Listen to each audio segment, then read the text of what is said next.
사순절 둘째 주일, 오늘 주님의 고난을 다시금 우리의 마음에 되새기는 드라마를 보면서 주님의 고난이 2000년 전에 끝났던 일회의 사건이 아니라 2000년이 지난 오늘 바로 우리를 구원하는 보혈의 능력이 되고, 또 우리에게 그 효력을, 그 고난의 능력이 우리에게 미치게 되는 그러한 사건이었던 것을 다시 한번 고백하게 됩니다.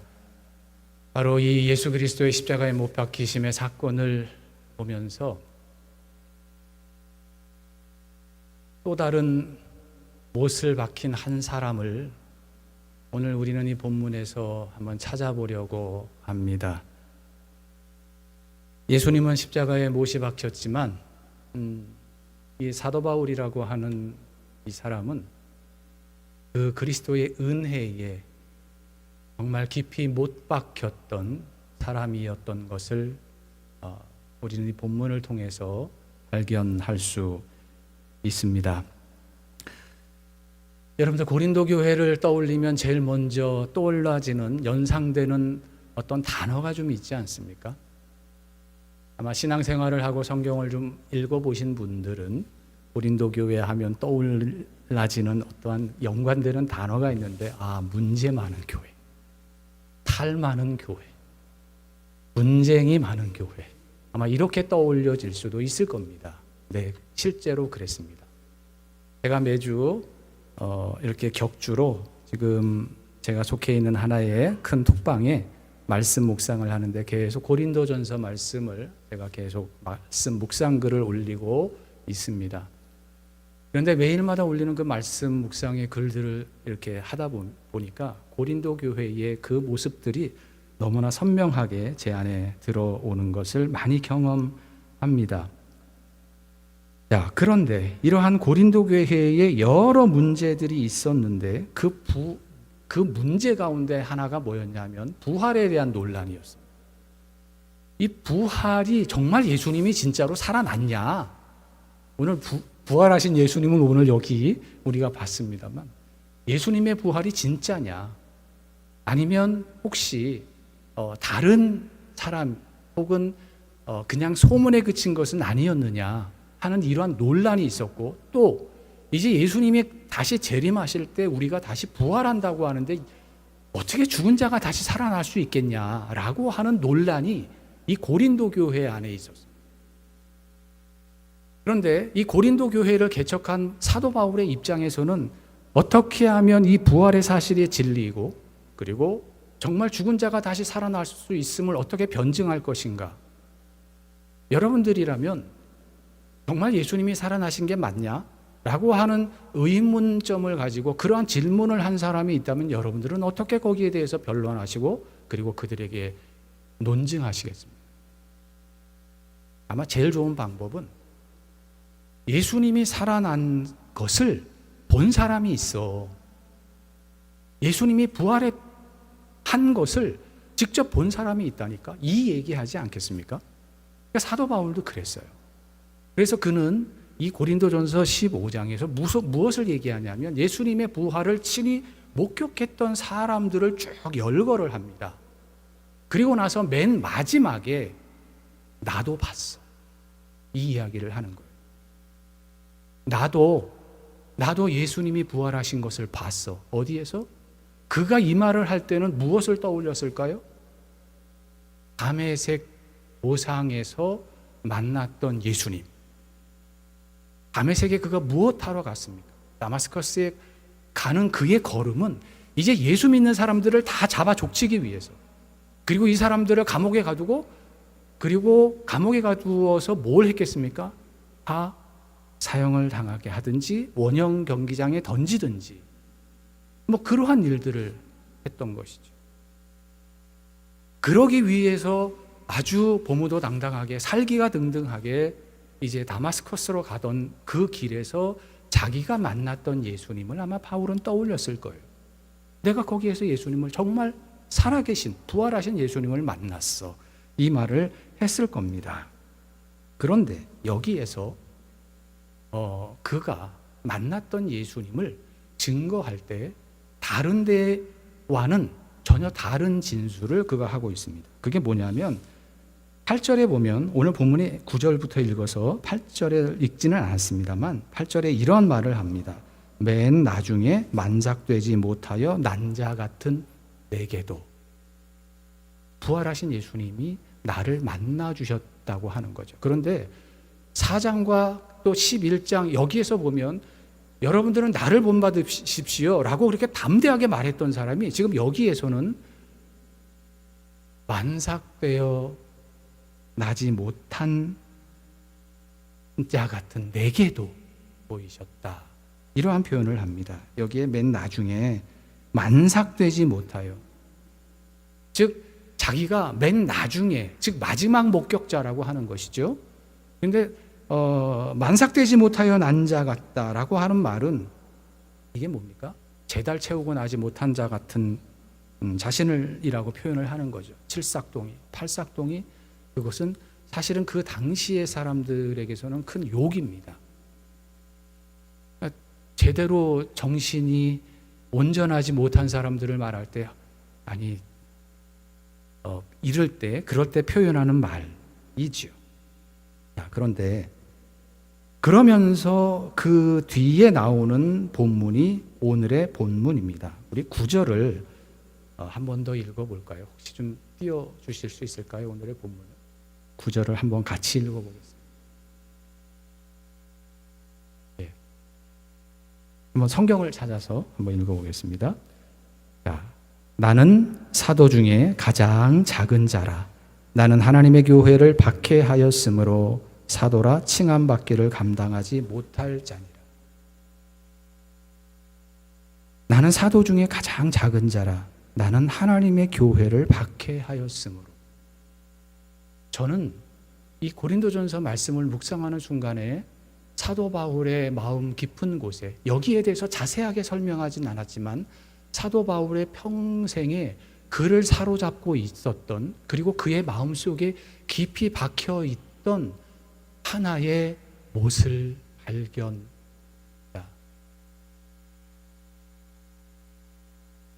이게 사도 바울의 평생에 뺄 수 없었던 하나의 못이었던 것 같아요.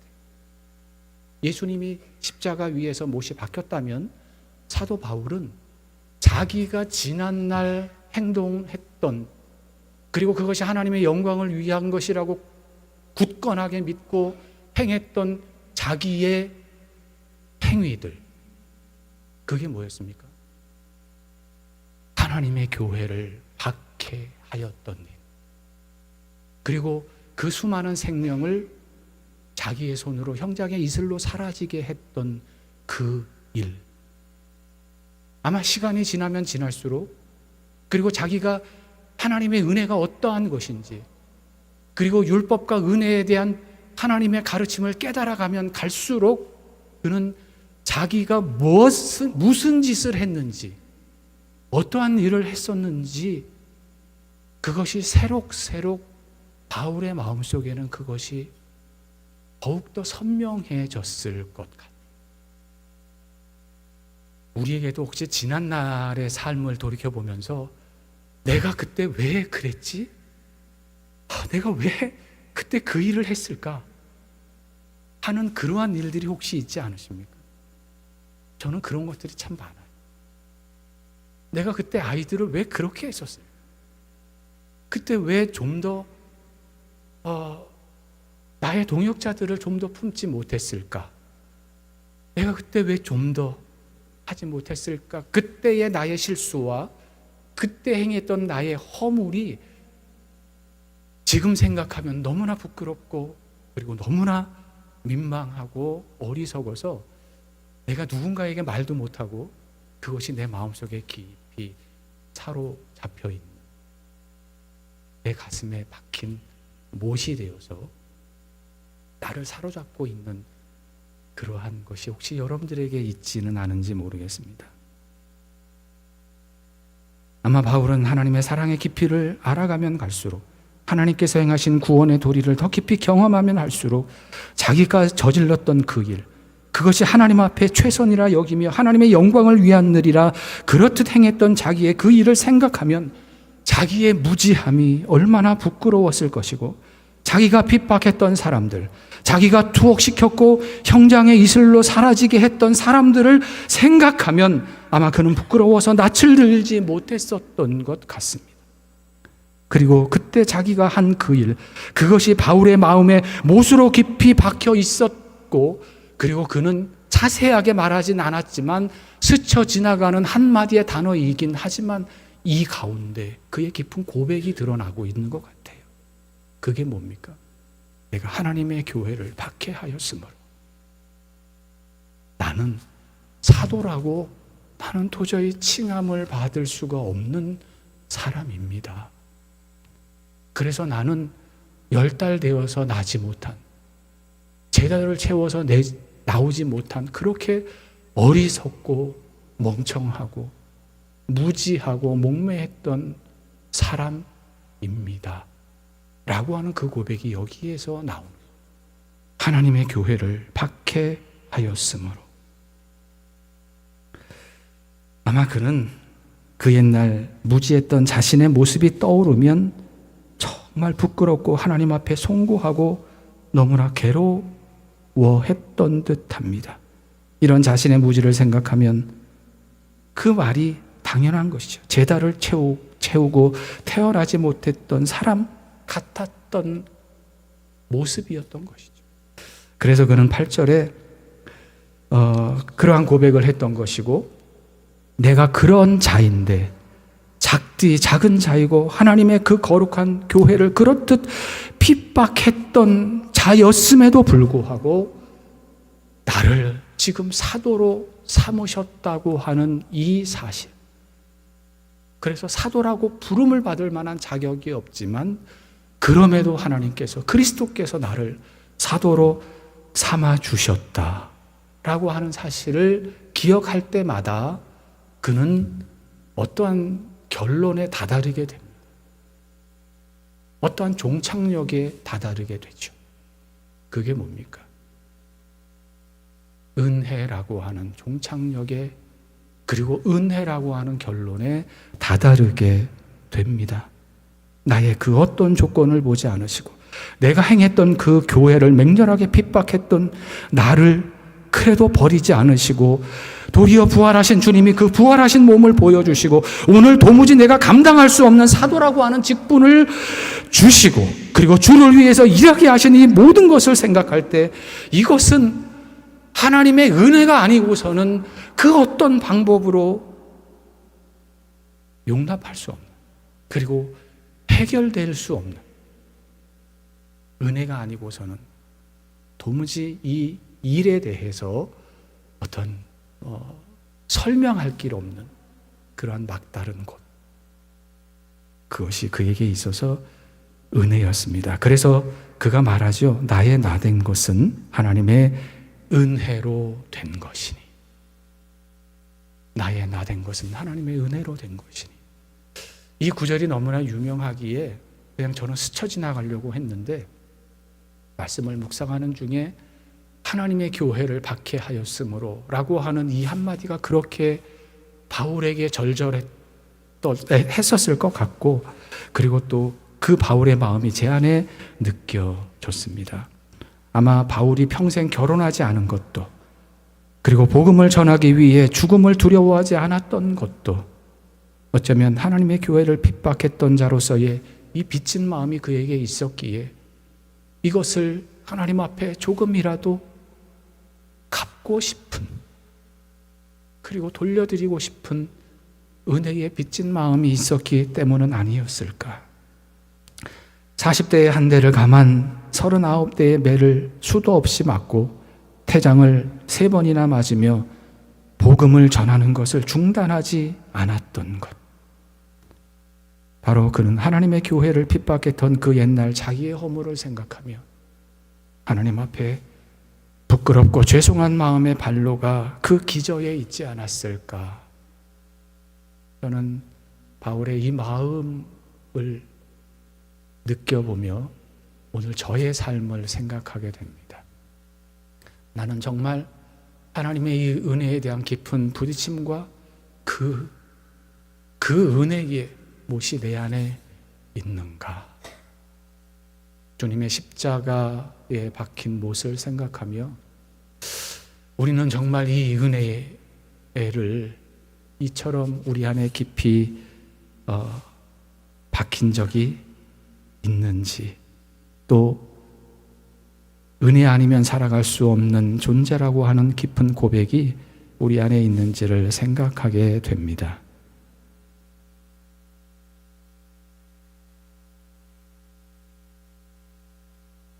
바울에게 보여지는 이 깊이 박힌 못과 같은 은혜에 대한 체험은 베드로에게도 있었던 것 같아요. 어느 순간 설교 준비를 하다가 토요일 밤 12시 넘어서 부랴부랴 설교 준비를 하다가 저에게 부딪혔던 갑자기 퀘스천 마크, 왜라고 하는 질문이 던져졌던 본문이 있었습니다. 그 본문이 오늘 주부를 보니까 참 너무나 공교롭게도 오늘 순공부 그 모임에 요한복음 21장의 말씀이었어요. 그런데 그 부분을 다루고 있지는 않습니다만 요한복음 21장의 말씀을 이제 순 모임 할 때 한번 읽어보시기 바랍니다. 21장의 이 내용은 이제 제자들이 이제 고기나 잡으러 가자 하고 갈릴리에 가는 장면이죠. 그리고 밤새 고기를 잡았는데 한 마리도 못 잡았습니다. 그때 새벽 어슴푸레한 새벽 안개 저 편에서 누군가가 질문을 던지죠. 얘들아 뭐 좀 잡았냐? 뭐 조금 더 뭐 좀 잡았습니까? 하는 음성이 들려요. 그런데 밤이 맞도록 그물을 내렸지만 한 마리도 못 잡았습니다 라고 대답을 하죠. 그때 요한이 옆에서 베드로에게 말하죠. 주시라. 왜냐하면 그 장면이 너무 뭐랄까요, 기시감이 있는 거죠. 예수님이시다 딱 말을 하죠. 그때 베드로가 어떤 행동을 합니까?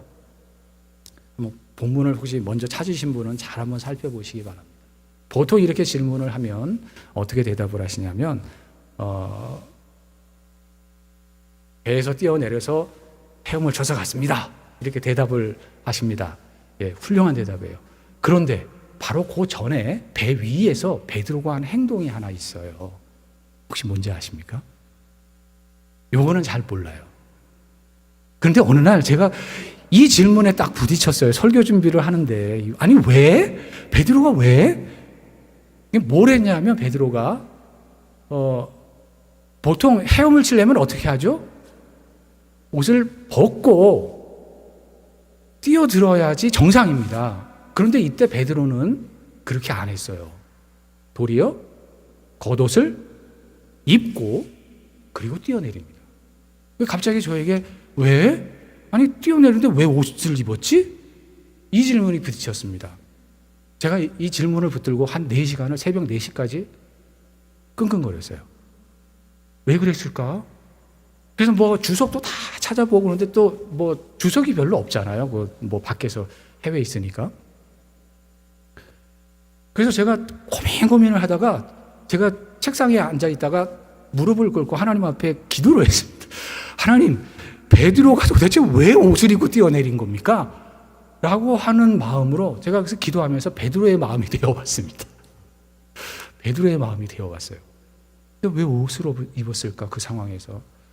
그런데 갑자기 저에게 딱 던져지는 질문은 저는 그때 막연하게 베드로가 예수님의 부활을 아직 몰랐기 때문이라고 생각을 했어요. 그런데 베드로가 예수님의 부활을 몰랐습니까? 아니에요. 알고 있는 상태였어요. 그러니까 예수님이 돌아가셔서 이제는 희망이 없다라고 고기를 잡으러 간 게 아니라 예수님의 부활하심을 알았음에도 불구하고 고기를 잡으러 갔던 거였어요. 그러면 예수님의 부활을 알고 있는 베드로는 왜 이런 생각에 미치자 베드로는 예수님 앞에 나갈 수가 없었던 겁니다. 왜 나갈 수가 없었을까요? 그렇게 큰 소리 쳤던 자기의 모습, 그리고 예수님이 고난을 당하시며 십자가를 지고 이렇게 그 빌라도 법정가 오고 가시면서 베드로와 눈이 마주쳤다고 기록을 하고 있지요. 그리고 예수님을 무려 3번이나 부인을 하고 저주까지 합니다. 그런데 예수님이 부활하셨대요. 베드로가 갈 수 있었을까요? 자기의 모습을 생각하면 수 없었을 겁니다. 그래서 그가 고기나 잡으러 가자 했던 것은 예수님의 부활하셨음에도, 예수님께서 부활하셨음에도 그 앞에 예수님을 만날 수가 없었던 거예요. 그래서 그는 일종의 도피였습니다. 그건 제자들도 마찬가지였어요. 그런데 거기를 예수님이 찾아오시죠. 그러니 주님이시다라고 하는 요한의 말을 들었을 때 베드로는 벌거숭이로 갈 수가 없었던 거죠. 주님 앞에 이 벌거숭이의 모습으로 갈 수가 없었고 도저히 배를 타고 노를 저어서 갈 수가 없었습니다. 그래서 그는 올 것이 왔구나라고 하는 마음이었을 것 같아요. 그는 일을 하던 땀 흘린 그 상태가 아니라 단정하게, 비록 물에 뛰어들지만 주님 앞에 벌거숭이의 모습으로 갈 수가 없어서 광목 같은 그 두꺼운 겉옷을 도리어 두르고 그리고 헤엄쳐 갑니다. 헤엄쳐 가는 베드로의 마음이 어땠을까? 그런데 요한복음 21장을 자세히 살펴보면 다 배에서 내리고 베드로는 헤엄쳐서 왔을 때 예수님 앞에서 그들이 무슨 말을 했다고 기록합니까? 한마디도 말을 하는 자가 없었다. 말을 할 수가 없었죠. 그때 예수님은 제자들을 위해서 숯불에 떡을 굽고 생선을 구웠습니다. 여러분들 번개탄으로 숯불 구워도 눈 매운 거 아시죠? 호호 불어가면서 예수님은 그 새벽에 제자들 시장함을 하시고 그것을 부어주셨죠. 그것을 바라보고 있는 제자들은 무슨 생각을 했을까요? 아무도 나설 수가 없었는데 예수님이 오라고 해도 그 분위기를 깨는 게, 자, 뭐하니? 얼른 와서 조밥 먹자. 이러시는 거예요. 와서 조밥 먹으라. 이렇게 하시죠? 얼른 와. 뭐하냐 너네들. 얼른 와서 조밥 먹자. 그런데 그래도 제자들이 갈 수가 없어요. 그래서 예수님이 생선 좀 가져와라. 이게 지금 분위기를 깨시는 예수님이에요. 이 어색한 분위기를. 그리고 나서도 가만히 있으니까 예수님이 그들의 손에 쥐어주셨다고 말합니다. 자, 넘어가지 말고요. 그러면 한번 지금 베드로는 지금 그 옷을 걸쳤던 베드로, 이때 베드로의 마음은 어땠을까요? 그리고 예수님은 책망을 하지 않으시고 그 베드로의 마음의 짐을 덜어주신 게 그 3개의 질문 아니었습니까? 요한의 아들 시몬아, 네가 나를 사랑하니? 이 3번의 질문은 베드로의 진 짐을 내려놓게 하시는 예수님의 질문이셨어요. 책망을 하신 게 아니에요. 그래서 베드로는 이때 일을 아마 베드로는 평생에 잊을 수가 없었던 것 같아요. 그래서 그는 예수님처럼 십자가에 못 박힐 수가 없어서 그는 거꾸로 박아달라고 요청을 했다고 하지요. 그리고 그는 평생에 닭울음 소리를 들으면 나가서 통곡을 했다고 하는 기록을 우리는 압니다. 그 닭울음 소리가 자기가 했던 그때의 그 짓, 그때의 그 모습, 그것이 베드로의 마음속에 박힌 은혜의 깊은 못이었습니다.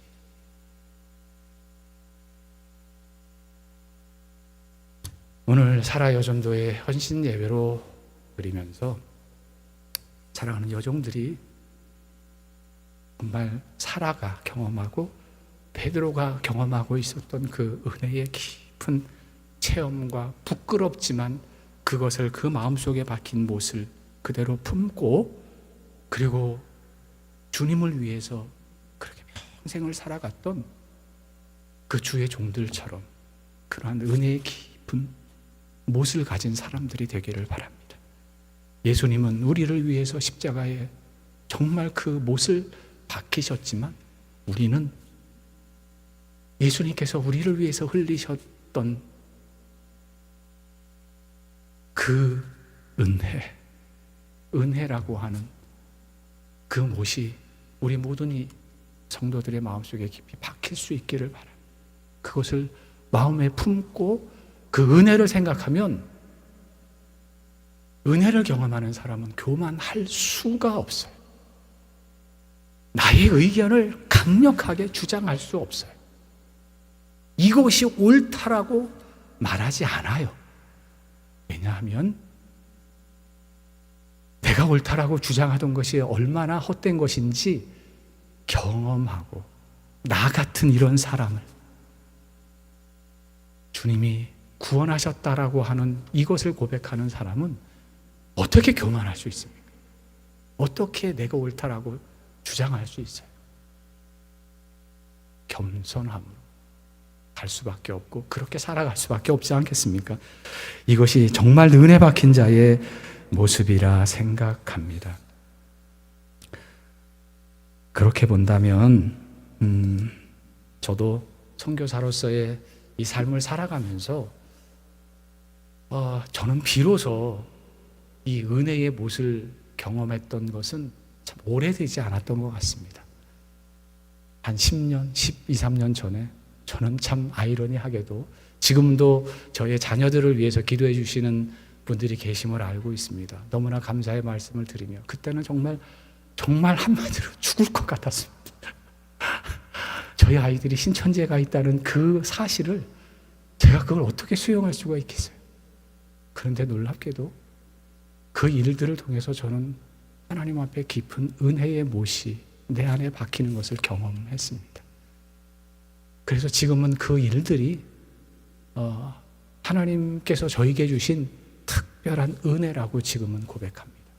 물론 지금도 열심히 아이들의 영혼을 또 돌아오기를 위해서 지금도 지치지 않고 기도하고 있고 또 이 자리를 빌어 기도해 주시는 분들에게 다시 한번 깊은 감사의 마음을 전하면서 근데 정말 이 일들을 통해서 하나님의 사랑이 무엇인지 탕자를 기다리는 아버지의 마음이 어떠한 마음인지 저는 하나님의 구체적인 사랑을 그때 비로소 경험했던 것 같아요. 그런데 그때 제 안에 저는 아들을 두고 그렇게 미친 듯이 부르짖고 정말 죽을 것 같았는데 어느 순간 하나님이 나를 그렇게 기다리셨다는 사실 앞에 제가 무너졌고 정말 은혜의 못이 박혔던 것은 뭐냐면 내 안에 저 위구르 민족을 향한 이 뜨거운 사랑의 마음이 없었다고 하는 발견이었어요. 놀랍죠? 저는 위구르 민족을 위해서 그렇게 죽어라고 일을 했는데요. 제 안에 그 민족을 향한 이 애끓는 마음이 전혀 없다고 하는 사실을 발견하면서 저는 무너졌습니다. 이 참 얼마나 큰 아이러니인지 모르겠는데 제가 이 사실을 발견하고 제가 그때 하나님 앞에 무너졌습니다. 저는 선교사가 아니었다고 선교 일을 하는 사람이에요. 제가 지난번에도 한번 간증을 했었던 것 같아요. 그래서 그때 제가 그 사실에 대한 깊은 통찰과 인정하면서 하나님 앞에 제가 정말 내가 은혜로 살겠습니다. 그리고 은혜가 아니고서는 내가 살아갈 수 없는 존재이고 내가 사랑이 아니고서는 내가 선교사로서의 내 삶이 의미가 없다는 사실을 깊이 하나님 앞에 고백했습니다. 그리고 저는 선교의 일을 하는 자가 아니라 저 민족과 나에게 주신 영혼들을 사랑하는 자로서 내가 정말 살아가기를 그렇게 간절히 바라고 사랑의 마음이 없이 행하는 모든 나의 사역은 정말 울리는 꽹과리일 수밖에 없다는 것에 대한 깊은 고백을 늘 하나님 앞에 드리고 그렇게 되지 않기를 위해서 기도합니다. 그것이 저에게는 하나의 은혜의 못이 되었던 것 같아요. 그래서 여러분들 하나님의 일을 하든 목회를 하든 나에게 주어진 일을 하든 가정에서의 어떤 일들을 하든 하나님을 향한 그 사랑으로